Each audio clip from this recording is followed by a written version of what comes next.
Hey, what's up you guys? It's Dorothy and welcome back to my channel. In today's video, we're going to go into chapter 24 of The Lake by Natasha Preston. So let's get right into this video. This video may contain sensitive topics and foul language. If you do not wish to continue, I suggest clicking off the video now.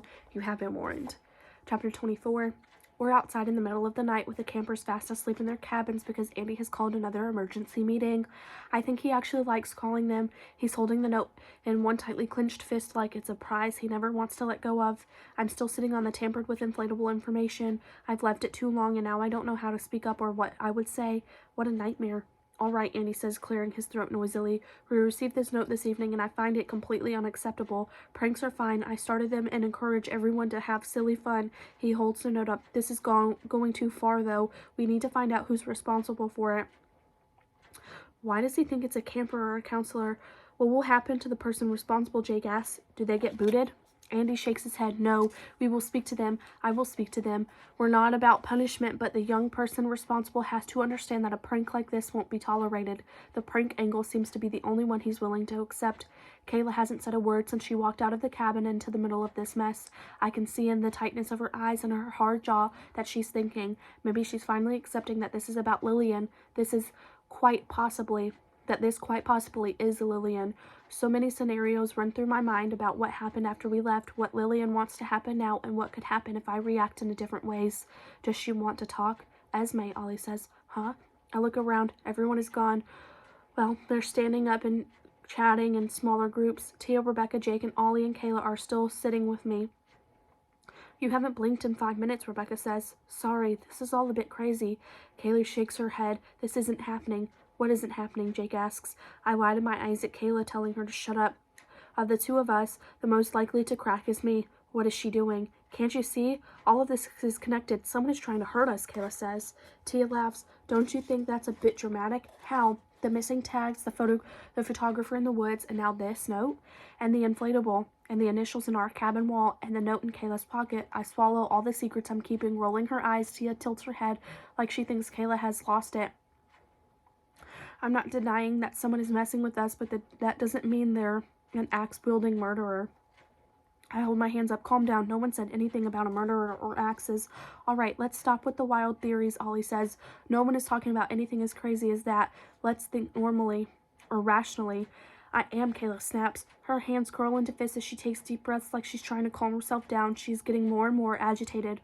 What do you think Andy is going to do? I ask. Do we believe the threat? Jake snorts. Why would we believe this? It's clearly someone screwing around, just like the graffiti. Well, I think the fact that Andy called another meeting shows that he believes there is some threat. I tell the group, I don't know that this creep will do anything to us, games or whatever, but I do think they want something. We should find out what they want and give it to them, Rebecca says, looking between Tia and me, right? I shrug and look away. What do we do? Jake asks. Leave a reply stabbed to a tree? You're not helping, I tell him. No one is helping because there is nothing to help. We ignore the note and burn it like we hid the writing on the staff cabin. Rebecca shakes her head. You want to pretend nothing is wrong?